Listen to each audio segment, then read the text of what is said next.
Next up, Demir says, hey, Joe, I'm really struggling on hiring VAs to work with me. So he's trying to get VAs to make cold calls. And also it looks like do some video production or SEO rankings with videos. All right, so I'm gonna walk you guys through kind of some tips for hiring virtual assistants, okay? Over the years, the last 5 years, the last 10 years, we've spent literally probably $200,000 just in hiring and firing, right? And not like, oh, we paid that person a yearly salary and I'm including that number in it. No, it's like just blew that money all in hiring and testing people and then firing people, right? Like no joke. So I'll share with you guys how we handle hiring and firing and virtual assistants. So first and foremost, you gotta batch everything that you're doing. So you should be batch hiring, okay? Meaning you're working on hiring and you bring on multiple people at the same time because not everybody's gonna last, right? Okay, so by you bringing on 3 or 4 people at the same time, 10 people at the same time, okay, you're gonna make sure that you don't lose out on your time commitment, right? And it doesn't take a whole lot more to batch and do more than one person, right, than it does to do a bunch.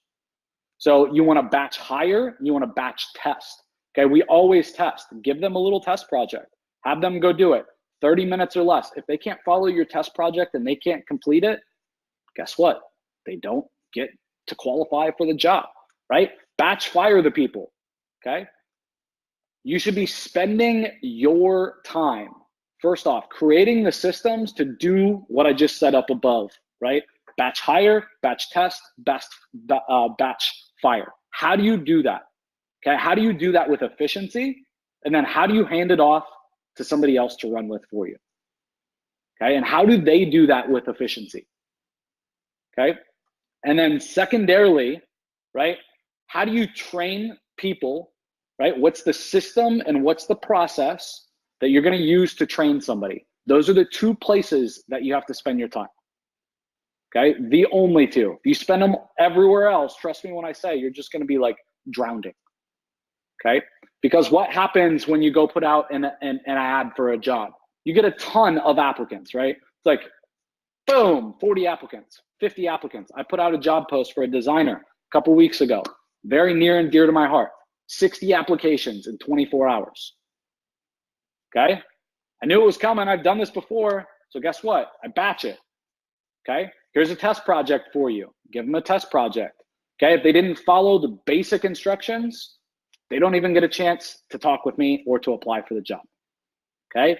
All in batch, send them all a message. Sorry, we're picking somebody else. You don't qualify, okay? On to another step, right? Another test project that they had to do for me. Guys, and again, all of these people are getting sent emails, right? And it's getting sent to all 10 or 15 of them, not me one-off sending the stuff, right? Figure out how you can systematize that and how you can do everything in a batch, okay?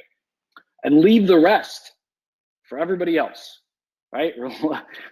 Build the process, let somebody else run it. You move on. You should be very project-oriented, I believe, in your business, right? You work on hiring a team to do a specific task, okay? You get them running that task. You move on. What's the next task that they should be working on? You do it. You figure it out, right? You get your hands dirty. You make a process out of it, right? Then you hand it off to your team. You monitor them, right? And you make sure that they can run with the process. And then you move on to the next project. I think that that's the only real way that you can keep week in and week out making incremental growth.